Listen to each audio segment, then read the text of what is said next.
Boa noite. Boa noite. Mais um ex-diretor da Odebrecht afirma que Temer pediu dinheiro e conta que a reunião foi no escritório de Temer aqui em São Paulo. A avaliação do governo Temer piora na pesquisa Ibope. Agora 46% reprovam e 13% aprovam. Ex-governador do Rio, Sérgio Cabral, se torna réu na Operação Lava Jato por corrupção e lavagem de dinheiro. Polícia Federal aponta fraudes em repasses de mineradoras para prefeituras. Pastor Silas Malafaia está entre os suspeitos. Ministério Público rejeita inquérito policial sobre a queda de helicóptero com filho de Alckmin e começa uma investigação própria. Após 3 dias de velório e homenagens, Dom Paulo Evaristo Arnes é sepultado na cripta da Catedral da Sé.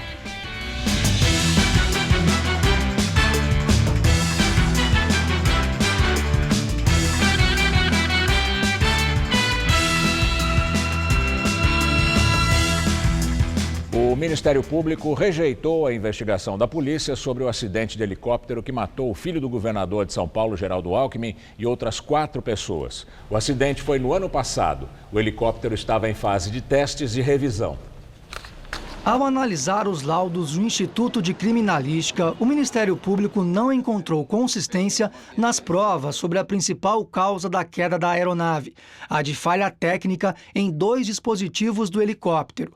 A perícia havia feito uma simulação para sustentar essa tese, mas a promotoria criticou o fato do teste não ter sido feito em uma aeronave compatível com a original. Infelizmente, a Polícia Civil não teve possibilidades de fazer uma simulação mais próximo possível da realidade, por não haver uma aeronave idêntica para que pudesse fazer esse exame. O MP entende que as falhas não aconteceram antes da decolagem, como indicado no laudo, e que o problema mecânico não foi determinante para provocar o acidente. Não é provável que a aeronave alçasse voo com esses comandos desconectados. Com a decisão de hoje, as 5 pessoas indiciadas não serão denunciadas. Isso inclui 3 funcionários da empresa Helipark por homicídio culposo, quando não há intenção de matar, e 2 pessoas por tentar atrapalhar as investigações. O acidente foi em abril de 2015. A aeronave caiu em Carapicuíba, na Grande São Paulo, logo após decolar. 5 pessoas morreram, entre elas Tomás Alckmin, o filho mais novo do governador Geraldo Alckmin. Apesar do inquérito policial ter sido concluído, a investigação do Ministério Público continua. O foco agora vai ser apurar melhor a manutenção das 5 pás da aeronave, o que para os promotores não ficou muito claro até agora. O MP pretende ouvir novas testemunhas e também realizar novas perícias nesses equipamentos, que estão preservados sob responsabilidade da aeronáutica. Na época do acidente, imagens de câmeras de segurança mostraram que as pás haviam se soltado.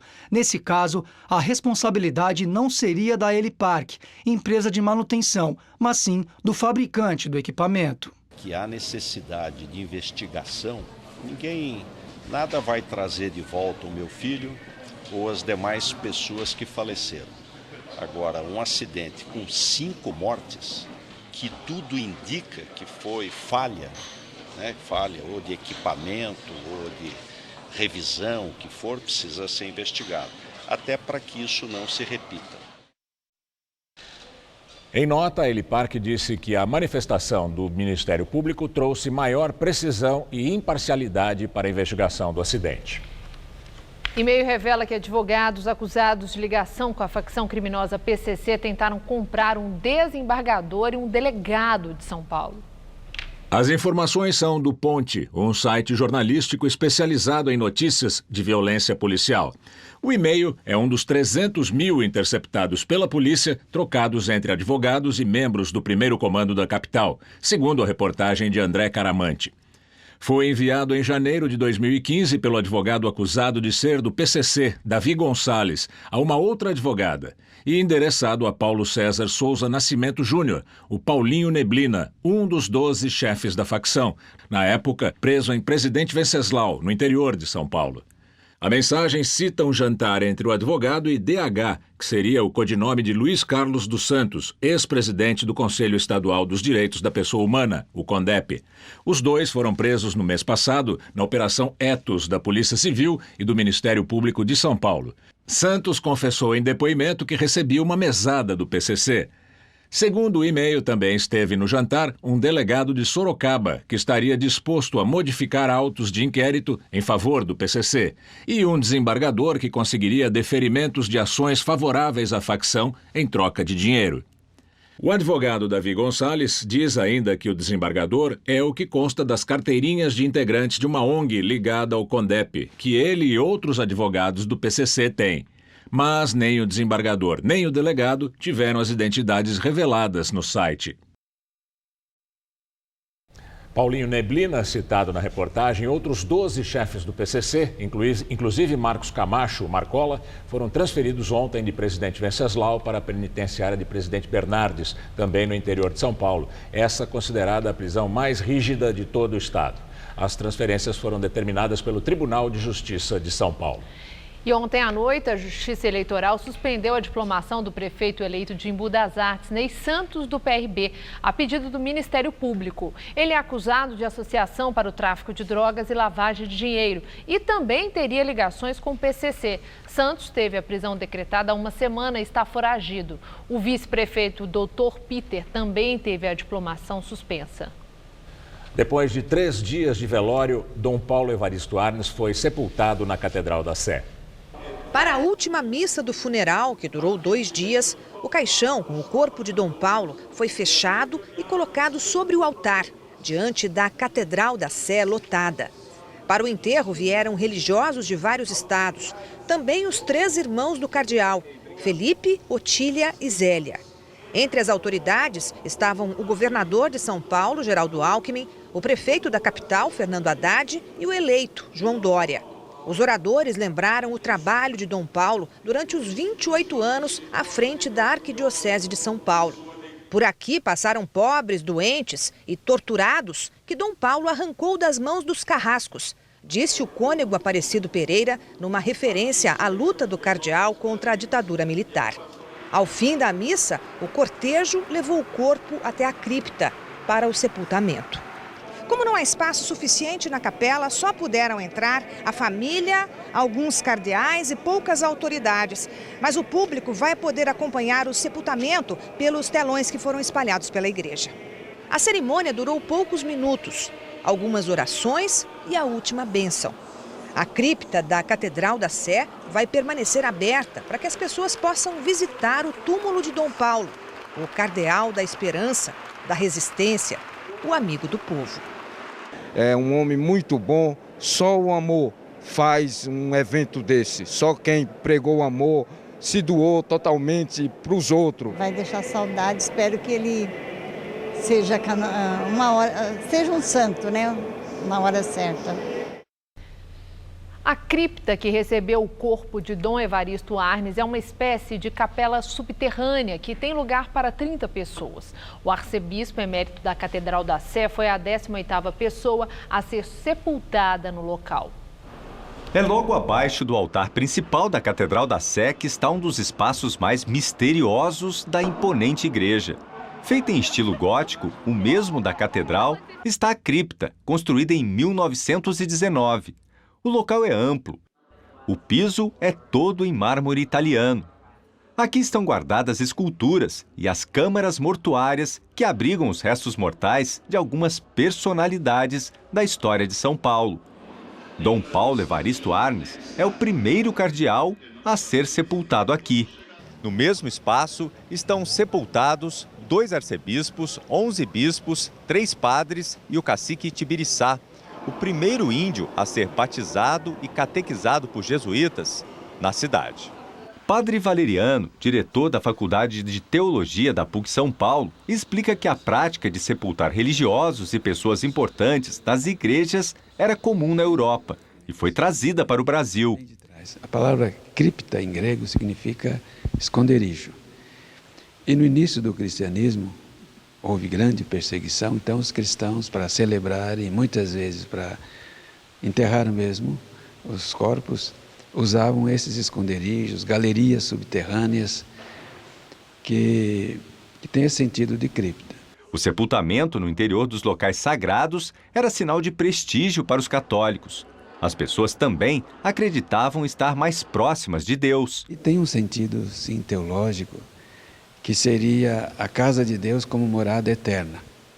Então, até os restos mortais acabavam ficando ali, como se fosse uma antessala do paraíso, né? Só mais tarde é que surgiram os cemitérios, normalmente instalados perto das igrejas. Depois os cemitérios se destacaram, né, como locais públicos ou particulares, né? Então não são mais coligados com o templo, com a igreja. Mas é por isso mesmo que a cripta continua como um símbolo, né, dessa proximidade da igreja como porta do céu. A Polícia Federal lançou hoje a Operação Timóteo, que investiga corrupção no pagamento de royalties de mineração para prefeituras. O pastor Silas Malafaia, um dos suspeitos, nega participar do esquema. O pastor Silas Malafaia se apresentou no fim da tarde na sede da Polícia Federal em São Paulo. Hoje cedo, ele foi procurado em sua residência no Rio de Janeiro por agentes da Polícia Federal para ser conduzido coercitivamente para depor na Operação Timóteo. O pastor está na capital paulista para a inauguração de templos da Igreja Assembleia de Deus Vitória em Cristo, da qual é líder. Malafaia fez uma declaração visivelmente irritado. Eu estou indignado, rapaz! Eu não sou bandido. Prova que tem telefonema meu para esses vagabundos. Eu recebo na minha entidade e na igreja ofertas de 1 milhão, de 5 milhões. Amanhã, um vagabundo qualquer, um bandido qualquer, um traficante qualquer, um canalha qualquer, deposita um cheque na conta da igreja ou minha, de quem quer que seja. O cara é descoberto. Quer dizer que o pastor é bandido? Desde cedo, ele vem utilizando sua conta no Twitter para se defender. Conhecido por sua postura conservadora sobre temas polêmicos como relações homoafetivas e por críticas aos partidos de esquerda, ele também disparou contra quem ele chama de esquerdopata, dizendo que não foi delatado por ninguém, fazendo referências à condução coercitiva do ex-presidente Lula. Os agentes da Polícia Federal cumpriram hoje cedo 29 mandados de condução coercitiva, 4 mandados de prisão preventiva, 12 mandados de prisão temporária em 11 estados e no Distrito Federal. O nome da operação faz referência a uma passagem da Bíblia, no livro Timóteo, em que as pessoas que querem ficar ricas caem em tentação e mergulham na ruína e destruição. De acordo com as investigações da Polícia Federal, o diretor do Departamento Nacional de Produção Mineral, Marco Antônio Valadares Moreira, e a mulher dele, presos hoje na operação, tinham informações privilegiadas sobre dívidas de royalties da compensação financeira pela exploração de recursos minerais, a CFEM, que é paga aos municípios. Eles procuravam prefeitos interessados em receber parte dos recursos e indicavam 2 escritórios e uma consultoria para realizar as ações de resgate. Os escritórios cobravam uma taxa de 20% de êxito e, se tivessem sucesso, repartiam um montante com o diretor e a prefeitura. A Justiça determinou hoje o bloqueio de valores que foram depositados no esquema, que chegam a 70 milhões de reais. O pastor Silas Malafaia é investigado por supostamente ter auxiliado a organização criminosa a lavar o dinheiro. Ele teria recebido um cheque de 100 mil reais do principal escritório de advocacia que atuava no esquema. Segundo a Polícia Federal, a suspeita é de que o líder religioso tenha emprestado a conta bancária para esconder a origem dos valores. O pastor admite ter recebido o dinheiro como uma contribuição em uma conta pessoal e disse que declarou o valor no seu imposto de renda.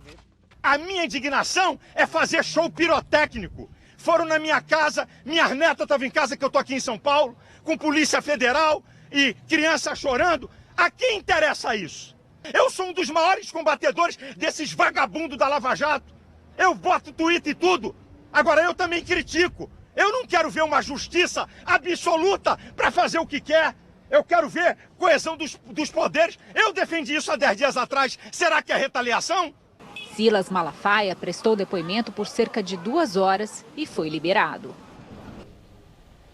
Em nota, o Departamento Nacional de Produção Mineral informou que prestou toda a assistência necessária à Polícia Federal e que está tomando conhecimento do teor das investigações para, se necessário, adotar as providências administrativas cabíveis. Juiz Sérgio Moro aceita a denúncia e Sérgio Cabral e a mulher dele, Adriana Anselmo, se tornam réus na Lava Jato. Além de Cabral e da mulher, também viraram réus o empresário Carlos Miranda, tido como o operador de Cabral. Wilson Carlos, ex-assessor do PMDBista, a mulher dele, Mônica Araújo Carvalho, e os executivos da Andrade Gutierrez, Rogério Nora de Sá e Clóvis Peixoto Primo. É a primeira vez que Cabral vira réu na Lava Jato. Ele e a mulher já respondem a uma ação penal na Operação Calicut por corrupção passiva, lavagem de dinheiro, formação de quadrilha e organização criminosa. Essa investigação corre na Justiça Federal do Rio. No Paraná, Cabral é acusado pelo Ministério Público Federal referente a propinas pagas entre 2007 e 2011 nas obras do Complexo Petroquímico do Rio de Janeiro, o Comperge, da Petrobras. O PMDBista vai responder pelos crimes de corrupção passiva e lavagem de dinheiro. Segundo os procuradores da Lava Jato, as vantagens ilícitas somaram R$2.700.000, que foram desembolsados pela empreiteira Andrade Gutierrez. Ao aceitar a denúncia, o juiz Sérgio Moro citou que Cabral e a mulher fizeram compras de roupas, cintos, relógios e móveis de alto valor. Numa oportunidade, o ex-governador gastou mais de R$37 mil. Cabral e Wilson Carlos estão presos na carceragem da Polícia Federal, em Curitiba. A mulher dele, Adriana Anselmo e Carlos Miranda, estão em Bangu, no Rio. Já a Mônica Carvalho, Rogério Nora e Clóvis Primo são os únicos que estão em liberdade. E agora há pouco, o desembargador Abel Gomes, do Tribunal Regional Federal da 2ª Região, concedeu a liminar a Sérgio Cabral, determinando a volta dele a Bangu. Na decisão, o desembargador fala que o retorno deve ser imediato e diz que não deve haver prejuízo às apurações das infrações eventualmente ocorridas durante as visitas a Cabral na unidade. O pedido para que o ex-governador voltasse ao Rio foi protocolado pela defesa no último sábado. O Procurador-Geral da República, Rodrigo Janot, descartou a possibilidade de abrir investigação sobre Temer e Padilha no caso Gedel. Michel Temer e Eliseu Padilha foram acusados pelo ex-ministro da Cultura, Marcelo Calero. Ele disse que, além de Gedel Vieira Lima, Temer e Padilha o pressionaram para liberar a construção do prédio de luxo em Salvador, onde Gedel tem um apartamento comprado na planta. A obra está embargada pelo IPHAN, órgão vinculado ao Ministério da Cultura. Calero deu um depoimento à Polícia Federal sobre a pressão e entregou áudios de conversas gravadas, inclusive com Michel Temer. Os áudios foram mandados para Janot. Com base no depoimento e nas gravações, o Procurador-Geral da República diz que não viu indícios suficientes para pedir abertura de inquérito para investigar o presidente da República e Padilha. No entanto, Janot disse que cabe à Procuradoria da República em Brasília decidir se abre inquérito contra o ex-ministro Gedel. O caso levou à saída dele do cargo de ministro da Secretaria do Governo e de Calero da Cultura. O episódio ainda é base de 2 pedidos de impeachment de Temer no Congresso Nacional. Ontem, a Comissão de Ética da Presidência aplicou censura pública a Gedel. É a mais grave punição para alguém de fora do serviço público. Mesmo assim, Gedel pode ocupar novos cargos públicos. O presidente Michel Temer é delatado por mais um ex-executivo da Odebrecht. Desta vez, quem acusa Temer é Márcio Faria, ex-presidente da Odebrecht Industrial. Ele afirma que Temer lhe pediu dinheiro na companhia de Eduardo Cunha, ex-presidente da Câmara, e do lobista João Augusto Henriques, oferecendo como contrapartida a promessa de contratos na Petrobras. Henriques é acusado pelo Ministério Público de ser o coletor de propinas para o PMDB, dentro da Petrobras. Segundo Márcio Faria, a negociação foi no escritório de Temer, em São Paulo, em 2010. Na época, Temer era deputado federal e candidato a vice na chapa de Dilma Rousseff. O Palácio do Planalto confirmou o encontro, mas disse que foi Cunha quem pediu a conversa a Temer, dizendo que o executivo da Odebrecht gostaria de conhecê-lo. A assessoria do presidente acrescentou que na reunião, que teria durado cerca de 20 minutos, não se tratou de questões financeiras, só de formalidades. Cunha e Henriques estão presos no Paraná. É a segunda vez que Temer é citado em delação da Odebrecht. O ex-diretor de Relações Institucionais da empreiteira, Cláudio Melo Filho, contou que, num jantar em maio de 2014, no Palácio do Jaburu, Temer, acompanhado do ministro da Casa Civil, Eliseu Padilha, pediu uma ajuda financeira a Marcelo Odebrecht, ex-presidente da empresa. No encontro, ficou combinado o repasse de 10 milhões de reais. 6 milhões para Paulo Scaff, então candidato do PMDB ao governo de São Paulo, e 4 milhões de reais para Eliseu Padilha. Temer, Padilha e Scaff negam as irregularidades. A pesquisa Ibope mostra que aumentou a reprovação ao governo do presidente Michel Temer. A pesquisa foi feita entre os dias 1º e 4 deste mês, antes de o nome de Temer aparecer nas delações da Odebrecht. Em setembro, o governo era considerado ótimo ou bom para 14% dos entrevistados. Agora são 13%. Consideravam a gestão de Temer regular 34%. Agora são 35%. Como a margem de erro é de 2 pontos, praticamente não houve variação nas avaliações de ótimo, bom e regular. O governo era ruim ou péssimo para 39% dos entrevistados, ouvidos em setembro. Agora esse número subiu para 46%. A pesquisa encomendada pela Confederação Nacional da Indústria ouviu 2.002 pessoas em 141 municípios. Direto de Brasília, Josias de Souza fala sobre a popularidade de Temer. Com a popularidade em queda livre, Michel Temer disse hoje que o caminho certo nem sempre é o mais popular. Ele afirmou que não há mais espaço para feitiçaria, diz que tem coragem e que faz o que precisa ser feito. Impõe um teto para os gastos públicos, propõe a reforma da Previdência. O presidente tem razão, às vezes os melhores remédios são mesmo os mais amargos. O problema é que Temer não está perdendo apenas a popularidade. Na pesquisa divulgada hoje pelo Ibope, alguns dados chamam especial atenção. Por exemplo, apenas 21% dos brasileiros avaliam que o governo de Michel Temer é melhor do que a gestão de Dilma Rousseff. Para 42%, Temer é igual a Dilma. Para 34%, Temer é pior do que Dilma. Somando 42 com 34, verifica-se que 76% dos brasileiros acham que tudo ficou a mesma porcaria ou piorou depois da saída de Dilma Rousseff. Entre os fatores que puxam a imagem de Temer para baixo, o principal é a economia, mas não é só.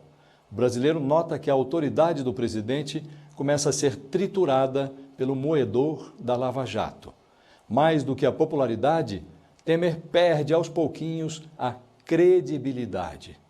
Há 1 ano e 3 meses, quando a aprovação de Dilma Rousseff estava em 7%, Temer disse: ninguém vai resistir 3 anos com esse índice baixo. Hoje a aprovação de Temer está em 13%. Se continuar caindo, Temer terá que lutar não pela reforma da Previdência, mas pelo próprio mandato. Boa noite. O juiz Sérgio Moro mandou transferir Eduardo Cunha para o presídio na região metropolitana de Curitiba. Cunha está detido desde 19 de outubro na carceragem da Polícia Federal de Curitiba. Ele deve ser transferido para o Complexo Médico Penal em Pinhais, onde estão outros presos da Lava Jato. A solicitação de transferência foi feita pela Polícia Federal, que alega superlotação na carceragem. A defesa de Cunha queria que ele ficasse no prédio da PF, mas no despacho, Moro afirma que as condições da carceragem do Complexo Médico Penal, uma penitenciária estadual de regime fechado e com finalidades médicas, são consideradas boas, talvez melhores que a carceragem da Polícia Federal.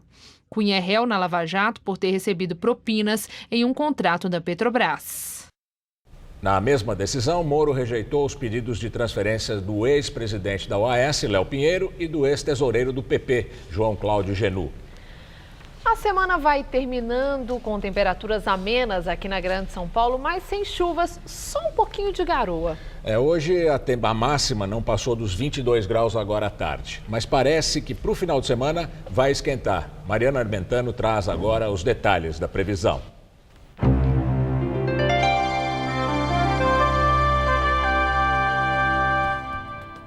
Quem pretende aproveitar o final de semana na praia vai ter que encarar as chuvas, já que quase todo o litoral do país tem previsão de pancadas. Na verdade, como a gente vê no mapa, quase todo o Brasil vai ter um sábado de tempo instável, sendo que os maiores volumes de chuva vão ficar concentrados lá entre o Mato Grosso e a região norte. O tempo só vai ficar firme mesmo no sul gaúcho e entre o norte de Minas e o sul do Piauí. Vamos ver aqui a nossa tabela de temperaturas? Olha só, em Salvador, chuvas e calorão na casa dos 30 graus amanhã à tarde. No Rio, a máxima vai aos 29, em Cuiabá mais calor, temperaturas entre 22 e 32 graus e em Curitiba dia mais fresquinho, com máxima em torno dos 22 graus amanhã. Para São Paulo, já que a massa de ar seco perdeu força, voltam as chances de chuva para todo o estado. Mas elas devem acontecer mais entre a tarde e a noite e de forma isolada. Pelo interior, o sol ainda predomina e as temperaturas ultrapassam os 30 graus em todas as cidades paulistas. Só no litoral e aqui na capital, que apesar de esquentar bem em relação a hoje, não faz ainda aquele calorão. A máxima vai ficar em torno dos 25 graus em Caraguatatuba e dos 26 em Santos. Para a capital, eu já adianto que a tendência é de mais calor nos próximos dias, viu? Nessa madrugada teremos mínima de 16 e máxima amanhã à tarde de 27 graus. No domingo faz até 29 e para começar a semana, mais calor. A máxima prevista é de 31 graus na segunda-feira. O presidente americano Barack Obama acusou o regime sírio, junto com a Rússia e o Irã, de matar civis em Alepo. O governo sírio suspendeu a retirada de civis de Alepo, afirmando que os rebeldes não estavam respeitando as condições do acordo. Desde ontem, ambulâncias e ônibus retiraram civis e rebeldes dos bairros do leste de Alepo. Mas a operação foi suspensa. A Cruz Vermelha Internacional e a Organização Mundial da Saúde foram obrigadas a deixar a área. Segundo Damasco, os rebeldes violaram cessar-fogo e muitos estavam levando armas e material de comunicação. A ONU estima que 50 mil pessoas ainda estão presas na cidade. Segundo a Rússia e a Síria, 9 mil pessoas já foram retiradas desde ontem, incluindo 108 feridos. Para grande parte dessas pessoas, o destino é a província de Idlib, sob controle dos rebeldes, e que deve ser o próximo alvo do regime de Bashar al-Assad. Hillary Clinton culpou os ataques cibernéticos da Rússia, junto com a carta do diretor do FBI, sobre o uso de e-mail particular pela derrota dela nas eleições presidenciais. A ex-candidata democrata, acusou o presidente Vladimir Putin de liderar as ações dos hackers, que ela classificou como ataques contra a democracia dos Estados Unidos. Hillary disse que Putin tem rixa pessoal com ela desde 2011, quando ela era secretária de Estado. Na ocasião, Hillary disse que as eleições parlamentares russas tinham sido manipuladas. E agora vamos ao comentário de política internacional com João Batista Natali. Estados Unidos e Rússia entraram num novo período de atrito. O presidente Barack Obama acusa o Kremlin de espionagem eletrônica, em que teria influenciado os resultados da eleição presidencial de novembro. O ditador russo, Vladimir Putin, sempre preferiu a vitória de Donald Trump. A questão é saber se ele montou uma equipe de hackers para atingir esse objetivo. Obama acredita que sim, e fez ontem acusações muito pesadas. Hoje, o porta-voz de Putin diz que chegou a hora dos americanos apresentarem provas, ou então pararem com as acusações. Vamos ver o que é de concreto. Em julho, vazaram 19 mil e-mails de Hillary Clinton. A candidata democrata sofreu esse vazamento e mostrou que ela era muito vulnerável na comunicação eletrônica que montou. O assunto contaminou a campanha dela. Até o FBI deu um empurrãozinho ao abrir um inquérito e anunciou só 2 dias antes da votação que Hillary não colocou em risco a segurança nacional. Uma assessora de Hillary disse agora que o vazamento de e-mails afetou a credibilidade dela entre os eleitores mais jovens e impediu que ela ganhasse em Michigan, Pensilvânia e Wisconsin. Foi o que faltou para que ela fosse hoje a presidente eleita. Mas o que fizeram os hackers a serviço do governo russo? Um informante da BBC diz que eles não chegaram a mudar os resultados das urnas eletrônicas. De qualquer modo, se houve crime, o mordomo da história é Donald Trump. Quando ele estava em campanha, ele foi levado a pedir em público que a Rússia espionasse os e-mails da adversária. Trump caiu agora para a defensiva. Diz que se a Casa Branca tem provas de espionagem, é estranho que ela tenha demorado quase 2 meses para se pronunciar. Estamos então nesse pé. Eu sempre acredito que onde tem muita fumaça tem algum fogo. E esse escândalo é um novo tijolinho na construção da imagem negativa desse mega empresário que dentro de 35 dias vai ser o presidente dos Estados Unidos. É assim que o mundo gira. Boa noite. A ex-presidente Dilma Rousseff se irritou com as perguntas feitas pelo jornalista Mehdi Hassan, da rede de televisão Al Jazeera do Catar. Um vídeo divulgado hoje na página da TV, numa rede social, mostra parte da conversa entre os dois, que foi no Rio de Janeiro. Desde que deixou o Palácio do Planalto em agosto deste ano, a ex-presidente foi morar no Rio. You're not denying there was a massive $3 billion Petrobras scandal. There was massive corruption involving Petrobras. You're not denying that, clearly. No. And are you denying that PT figures, no, hold on, are you denying that PT figures, including the treasurer, your own party strategist, and your own former chief of staff, have been implicated in that? Enquanto não julgarem, eu não vou julgar. Não é meu papel aqui julgar ninguém, porque eu não vou dizer e não vou... Even people who've been arrested and charged, like the former treasurer of the PT. Eu não vou dizer... You won't comment on that? Não, eu You're não not vou... embarrassed that the PT Não has been é essa dragged questão. in. On this Petrobras scandal, you don't deny there was a Petrobras scandal. Não nego. Some might say, given you were the chair for such a long period and then president... Que eu devia saber. Some might say you either knew what was going on, in which case you were complicit, or you didn't know what was going on, in which case you were incompetent. Which of the two is it? Meu querido, esta é o tipo da escolha de Sofia que eu não entro nela, porque não é isso que acontece. Há uma diferença, e há no mundo inteiro, entre um conselho e uma diretoria executiva. Nem todos os membros da diretoria sabiam que aqueles diretores da Petrobras estavam tinham mecanismos de corrupção e estavam se enriquecendo de forma indevida. A sexta fase da Operação Pecúlio foi deflagrada em Foz do Iguaçu, no Paraná. Ontem, 12 dos 15 vereadores da Câmara da cidade foram presos e a Polícia Federal cumpriu o mandado de busca e apreensão nos endereços do secretário executivo do Ministério da Saúde, Antônio Carlos Nardi. A investigação apura um suposto esquema de pagamento de mensalinho aos vereadores para que eles aprovassem projetos de interesse da Prefeitura.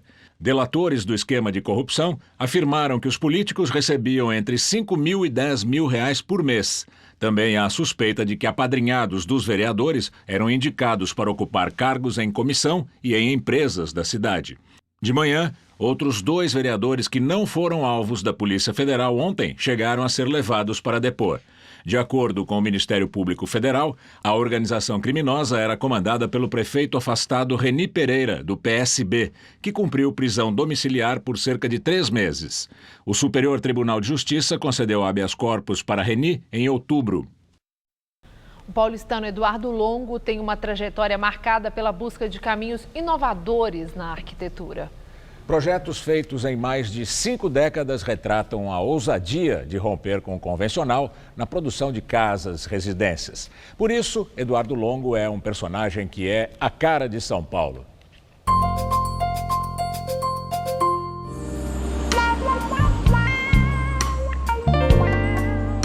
Ousadia com simplicidade.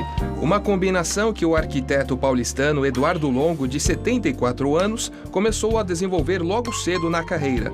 O gosto pelas formas já estava presente nos primeiros rascunhos.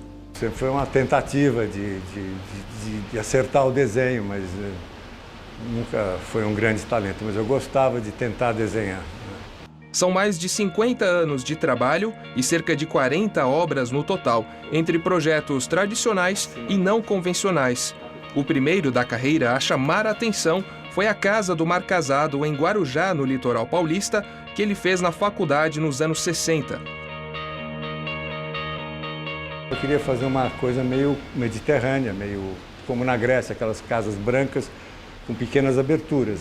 Anos mais tarde, na década de 70, surge uma das edificações mais conhecidas na trajetória do arquiteto, a Casa Bola, no bairro do Itaim Bibi, em São Paulo. Comecei a pensar numa arquitetura mais industrializada, numa arquitetura mais leve, que gastasse menos matéria-prima, que não tivesse desperdício. As mudanças culturais na década de 70 exerceram grande influência no projeto. Era uma consciência meio universal de vanguarda, da procura dessa arquitetura leve. Então a bola foi o resultado desta procura. Nenhum volume pode ser mais leve do que uma esfera. Foram 5 anos de trabalho para construir a casa que fica sobre o escritório de Eduardo Longo. Quase tudo na residência de 8 metros de diâmetro e 100 metros quadrados foi projetado por ele. E o que era para ser apenas uma maquete se tornou a residência do arquiteto. Ao lado da Casa Bola, um experimento que também busca valorizar os espaços públicos. Aqui dentro já teve exposições de arte e até uma área de alimentação. Um projeto que, através da transparência, mostra a integração dos ambientes. As pessoas poderiam ter mais espaços públicos que não fossem ocupados pelos edifícios, né? Ter mais praças, mais espaços livres, mais áreas de convivência. Em vez de nós termos esse monstro do prédio cujo térreo, em geral, é inútil. E Eduardo segue ativo no escritório. Parte dos trabalhos criados aqui também estão em um livro que conta a trajetória do arquiteto e de uma carreira em constante transformação, sempre em busca de novas ideias. A casa mais leve vai ser a Esfera, com certeza. Não vai ter nenhuma mais leve. Mas que seja uma casinha francesa, uma casinha colonial, uma coisa absolutamente utópica, mas eu acho possível.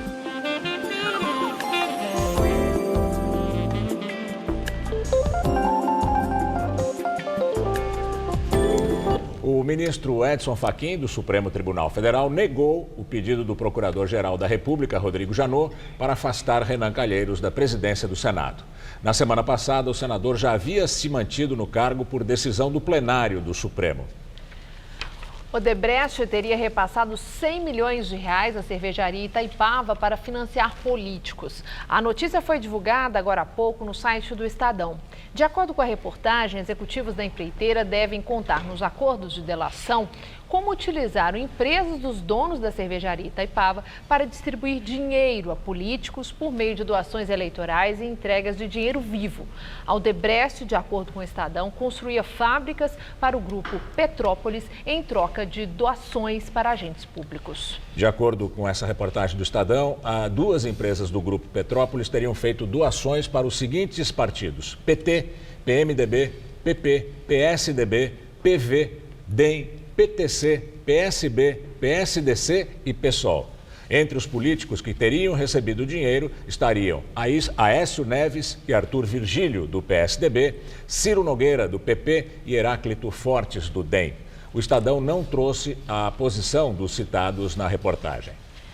Na entrevista do dia com Maria Lídia Flandoli, as perspectivas futuras do Partido dos Trabalhadores, PT.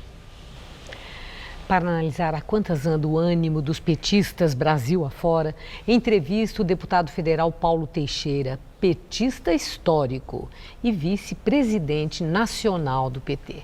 Deputado, obrigada por estar conosco. Eu quero começar com um desdobramento da notícia que nós acabamos de ver. Nesse momento que o país vive um turbilhão de denúncias envolvendo políticos de todos os partidos, o seu inclusive. E eu quero saber o seu sentimento como parlamentar tão experiente de tantos anos, a sua experiência na administração pública, na prefeitura aqui em São Paulo, no seu histórico de vida política. Qual é o seu sentimento agora, diante de tudo isso que nós estamos vivendo? Não uma coisa pontual em relação exclusivamente ao PT, mas o que acontece no país em que a representação política está tão vulnerável?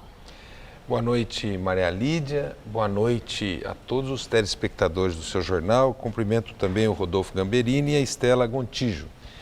Inicialmente, gostaria de te pedir licença, Maria Lídia. Eu estou vindo da missa de corpo presente do sepultamento do cardeal Dom Paulo Evaristo Arnes, que conheci, fui seu amigo e quero homenagear esse grande líder religioso e político que a cidade e o Brasil tiveram. Então, aproveita essa oportunidade. Sobre a política, Maria Lídia, eu acho que a Constituição de 88 desenhou um sistema político que foi, ao longo do tempo, gerando dois problemas. O primeiro problema, o encarecimento das campanhas e, portanto, a captura das campanhas pelo poder econômico, e o voto uninominal foi retirando um segmento dos políticos, o melhor segmento dos políticos. Então, nós estamos com um sistema deteriorado.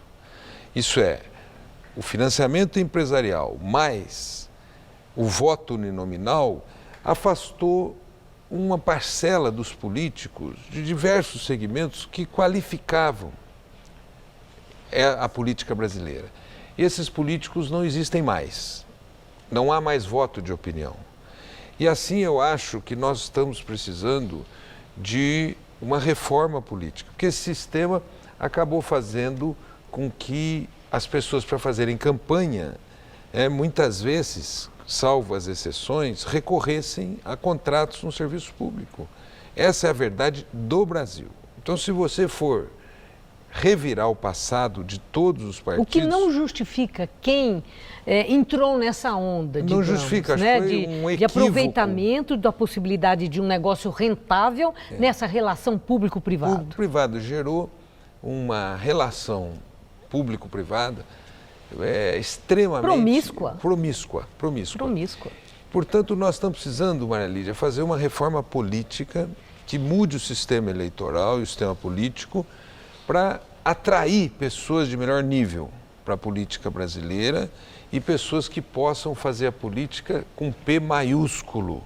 O meu partido errou, mas também teve muitos acertos na trajetória do meu partido. E nós precisamos valorizar os acertos, pedir desculpa e fazer uma autocrítica pelos erros e desempenhar um papel importante de defesa de direitos na sociedade brasileira. Isso que o senhor está falando, deputado, sobre o PT, também pode se aplicar a outros grandes partidos que tiveram acesso ao poder, em que também acertos foram realizados e muitos erros. E crimes, porque quando a gente fala erro, nós estamos falando de crime, corrupção, uma coisa muito grave. Agora, dos partidos de esquerda, então isso para nós centrarmos num nicho. O PT está entre eles. No seu entender, olhando para o futuro, numa perspectiva de futuro, os partidos devem fazer uma profunda reavaliação para uma reconstrução, redefinição de valores e objetivos? Ou devem se unir para uma frente de esquerda e preservação de uma ideologia que ficou tão combalida nesse momento de tantas denúncias? Olha, Maria Lídia, eu acho que as duas coisas, né? Do ponto de vista do nosso partido, do PT, eu acho que ele deve fazer um grande processo de mudanças, um profundo processo de revisão para, de um lado, preservar o que fez de bem e de bom para a sociedade e, de outro lado, também fazer uma autocrítica dos seus erros. Mas vale a frente de esquerda? E, por outro lado, nós temos que fazer uma frente com a esquerda forte, não só a esquerda partidária, como a esquerda dos movimentos sociais. E vou mais adiante, nós temos que voltar um diálogo com o centro político brasileiro na valorização, na recuperação da democracia brasileira. Então, eu acho, fazer um grande movimento de revisão partidária, de reconstrução partidária. Em segundo lugar, uma frente de esquerda e, em terceiro lugar, um diálogo com o centro. Por quê? Porque nós precisamos preservar os direitos do povo brasileiro que estão sob ataque, forte ataque os direitos do povo brasileiro. A Previdência é um dos exemplos mais próximos que nós teremos que enfrentar. Bom, sobre Previdência nós ainda vamos ter tempo para debater e espero tê-lo aqui para isso, né? Parlamentar que vai votar a reforma que já está lá na Câmara. Mas, voltando aí sobre a questão partidária, sobre o futuro dos partidos, centrando no PT. A direção do PT tem sido muito falado, principalmente com o resultado da última pesquisa Datafolha, que mostrou um desempenho político do ex-presidente Lula, que animou muitos petistas. E com a ideia de que ele é que deva ser o presidente agora do PT, nesse ano de 2017, para depois assumir a candidatura à presidência da República em 2018. O senhor é um entusiasta dessa ideia? Em primeiro lugar, Maria Lídia, nós estamos agora renovando a direção do PT. Ela será renovada nos meses, creio eu que até o mês de junho, no mês de abril, nós vamos renovar a direção nacional mas Lula, do PT. No comando, é favorável a essa ideia ou deve renovar como a turma do Sul, do Tarso Genro querem? Novas lideranças. Eu acho que o Lula é o melhor candidato à presidência da República. Por que eu acho que ele é o melhor candidato à presidência da República? A memória do seu período é uma boa memória de conquistas, de direitos, de bom diálogo na sociedade brasileira. Por isso que eu acho que tem uma caça judicial contra ele. Todo dia tem uma história que, se você peneirar, não sobra nada. E, por outro lado, a direção do PT, na minha opinião, nós confiaríamos a uma outra figura que possa fazer o diálogo nacional e que esteja mais para dentro da instituição partidária e pudesse, digamos assim, se dedicar mais a esse momento de reconstrução. Então não deveria ser Lula o presidente, o grande líder partidário? Eu tenho um nome para mim mais forte para a presidência do PT, eu colocaria o prefeito Fernando Haddad. Ele vai sair da prefeitura, fez uma gestão, na minha opinião, muito boa, uma pessoa honesta, uma pessoa querida. Outro dia ele foi aqui na Paulista, juntou mais de 10 mil jovens. Eu acho que ele poderia ser um bom presidente do Partido dos Trabalhadores. Né? Eu acho que ele vai querer descansar agora, mas depois disso, eu acho que pode ser uma missão importante para ele. O fato do Lula poder ser presidente, ele é uma grande figura e ele, digamos assim, enriquece a direção do PT. Ele também pode ser, mas hoje eu acho que nós tínhamos que prepará-lo para a eleição de 2018. Esse é um começo de conversa. Espero que o deputado volte aqui no Jornal da Gazeta para prosseguirmos sobre essa reconstrução político-partidária que o país certamente clama. Muito obrigada, uma boa noite. Obrigado, Maria Lídia, e quero sim voltar para discutir como não permitir a destruição de direitos que nós estamos vendo hoje no Brasil. Essa PEC que foi aprovada no Senado Federal, a PEC 55, e essa reforma da Previdência, que é uma verdadeira destruição de direitos. Então, em breve, gostaria de voltar aqui. E um bom final de ano para vocês. O convite está feito. Muito obrigada. Obrigado, Maria. Estela. Em evento no Palácio do Planalto, o presidente Michel Temer disse não haver mais espaço para feitiçaria na área da economia e disse que a população mais pobre foi a que mais sofreu com arremedos de soluções adotadas no passado, numa crítica indireta aos governos do PT. O presidente Temer falou sobre a necessidade de fazer reformas estruturais e disse que, se elas não forem feitas, o país estará preso num atoleiro da irresponsabilidade fiscal. No Congresso já está em tramitação a reforma da Previdência proposta por Temer. E agora vamos ao comentário de economia com Vinícius Torres Freire. A gente soube ontem do pacote econômico que era anunciado, pelo menos pela área política do governo, como um jeito de dar uma aliviada na crise, um jeito de diminuir a recessão, que voltou a dar uma piorada no bimestre passado. Aliviar a recessão, o pacote não vai coisa nenhuma. E nem os economistas do governo acreditavam nisso. Mas o pacote não é irrelevante. Tem medidas que, se forem aplicadas, devem ajudar o país a crescer um pouquinho mais, mas mais adiante. Não agora. E tem providências que vão afetar a vida do dia a dia. Primeiro, de mais pop. Vai mudar a remuneração do fundo de garantia do FGTS. Hoje, o dinheiro que é depositado no fundo perde feio da inflação. É corrigido por uma taxa chamada TR, hoje muito pequena, mais 3% ao ano. O governo agora vai distribuir uma espécie de lucro do FGTS. Quer dizer, esse lucro ainda fica no fundo, mas melhora a rentabilidade, que vai variar ano a ano, mas deve chegar a TR mais 6%. Pelo menos perto da caderneta de poupança e agora acima da inflação. Medida importante para grandes ou microempresas e até para pessoas físicas com dívidas com o governo. Vai ser possível parcelar essa dívida em até 10 anos. Empresas que têm crédito tributário a receber do governo vão poder usá-los para pagar débitos previdenciários ou tributários com o fisco. É um alívio e um meio de sair da lista de inadimplentes com o governo, que praticamente paralisa o crédito para essas empresas devedoras, com nome sujo, vamos dizer assim. O governo prometeu ainda que, em alguns dias, vai mudar o pagamento com cartão de crédito. Os lojistas provavelmente vão poder receber o dinheiro mais cedo. Provavelmente vai ser legal também cobrar preços diferentes para diferentes tipos de pagamentos. Isto é, quem paga à vista ou no débito vai poder negociar desconto.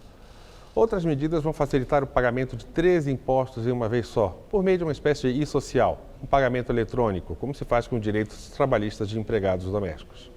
Enfim, são medidas que podem facilitar a vida das empresas, que sofrem também com os custos de ineficiências da burocracia.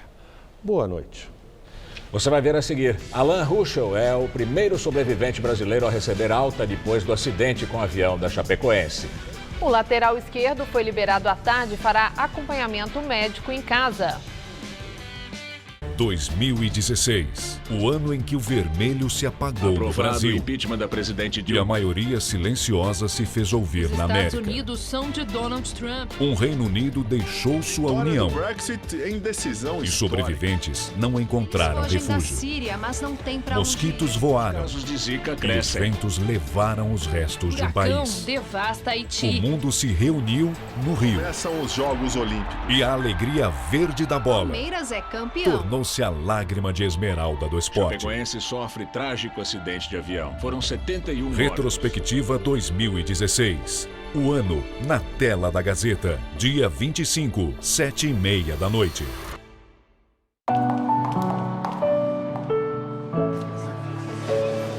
A Fundação Bradesco trabalha para formar cidadãos completos, inspirados pelo conhecimento e pela troca de experiências, levando educação e oportunidades a todos, desde cedo, porque todo final feliz merece um começo feliz. Fundação Bradesco, há 60 anos, usando o poder da educação para transformar vidas. Adivinha pra quem passar a bola da ceia de Natal? Eu tô tranquilo, com o Blesser da Aurora fica fácil. Vamos, Guga, a mesa tá prontinha. A linha Boas Festas da Aurora tem esse jeitão família, sabe? Olha aí o Blesser, é delicioso. Também tem o pernil, os recheados, o tender, o lombo temperado. Uma cooperativa com mais de 100 mil famílias é assim. Cuida de você, de mim e do nosso Natal. É, dona Ana? Aurora, a hora mais gostosa do dia e da família brasileira.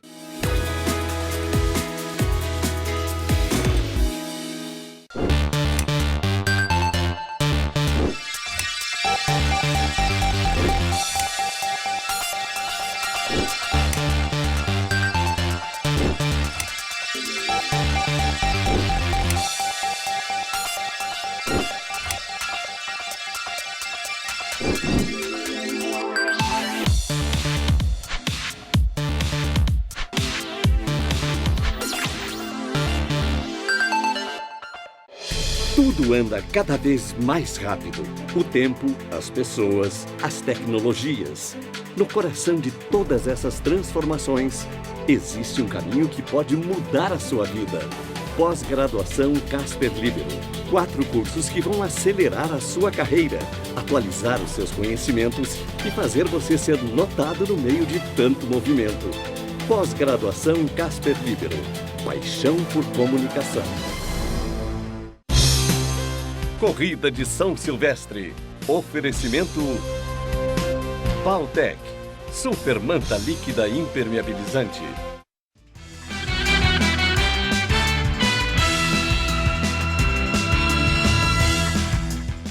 E agora as notícias do esporte com Celso Cardoso e Rodolfo Gamberini. Faltando uma quinzena praticamente para a corrida de São Silvestre, tem muita gente treinando duro para não fazer feio na corrida, né, Celso? Sem dúvida, precisa. E o segredo para ter uma boa performance, claro, é ter um bom técnico, um bom treinador, para auxiliar e principalmente cobrar na hora dos treinamentos. O corredor Cássio Oliveira Santos, de 40 anos de idade, exibe com carinho mais uma conquista. Essa foi no final de semana, um terceiro lugar em uma corrida de 10 quilômetros. Os pupilos de Vanderlei Oliveira não param por aí. Aos 33 anos, a contadora Márcia Possari disputa provas internacionais. Uma forma importante de preparação para o próximo dia 31 de dezembro, na Corrida Internacional de São Silvestre. É bem interessante, né? Quando você passa a se preparar para fazer uma prova fora. E a São Silvestre é uma prova dura, você sabe disso. São 15 quilômetros, sobe e desce, um período de verão, muito quente. Então todas as dificuldades que eles passam no treino, quando chega na São Silvestre, fica fácil. Fácil, exatamente não, né? Mas fica. Fica mais confiante, pelo menos. Confiante. Mais confiante. O lateral esquerdo, Alan Ruschel, foi o primeiro sobrevivente do acidente com o avião da Chapecoense a voltar para casa hoje. O jogador recebeu alta nesta tarde em Chapecó e vai continuar o acompanhamento médico em casa com a família. Alan Ruschel deixou o hospital numa cadeira de rodas e sem falar com a imprensa. O jogador foi muito aplaudido por fãs e torcedores na porta do hospital. Ontem à noite foi a vez do zagueiro Neto retornar a Chapecó. Ele foi recebido na cidade com cartazes de boas-vindas e muitos gritos de torcedores e amigos na saída da ambulância.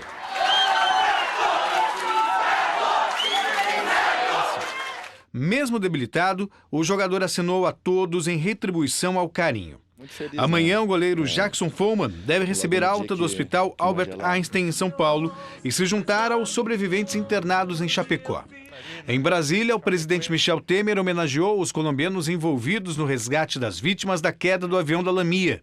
Eles receberam hoje a Medalha do Mérito da Defesa e a Ordem de Rio Branco, pelos gestos de solidariedade aos brasileiros vítimas do acidente de 28 de novembro. Entre eles, o garoto de 15 anos que ajudou os bombeiros a encontrar o local exato do acidente.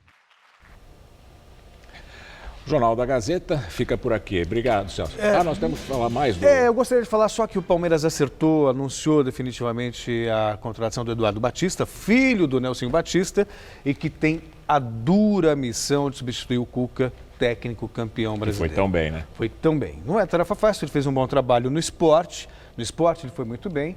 No Fluminense ele acabou interrompendo um trabalho para dirigir o Fluminense. A proposta era boa, mas não durou muito tempo, não deu certo. E aí na Ponte Preta ele levou o time à melhor campanha da equipe de Campinas na história do Campeonato Brasileiro. É bom, né? É bom treinador. Resta saber se vai ter o tempo necessário para desempenhar esse... Tá bom. Mostrar essa competência no papel. Por falar em tempo, posso acabar o jornal? Deve. Obrigado. O Jornal da Gazeta termina aqui. A edição de hoje pode ser vista no site do Jornal da Gazeta. Mais notícias em nossa edição das 10. Uma boa noite para você, um ótimo fim de semana. Nós voltamos na segunda. Bom fim de semana e até lá.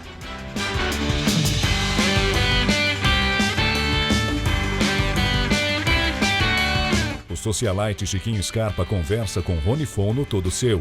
Hoje, 10h30 da noite.